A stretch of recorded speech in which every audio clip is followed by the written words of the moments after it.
Baxtsiz oilaning 3-sifati bu yolg'izlik. Oilaning a'zolari har bittasining o'zining hayoti bor. Yaqinlari bilan, oilasi bilan maslahat tutmaydi. Maslahatlashmaydi. O'zining muammosini o'zi hal qiladi.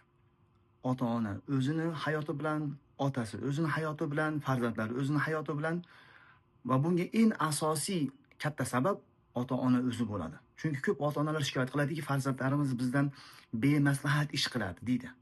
Bunga faqat ota-ona o'zi aybdor. Agar siz keyinchalik farzandlaringiz siz bilan maslahat qilib ish tutishini xohlasangiz, hozirdan siz farzandlaringiz shu narsani o'rgatishingiz kerak. Siz ko'rsatishingiz kerak.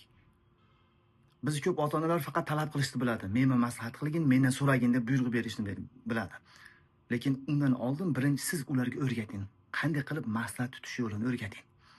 O'z rejalaringizni, yaxshi niyatlaringizni ular bilan bo'lishing. Mana shunda siz ularga yaxshi, go'zal namuna bo'lasiz.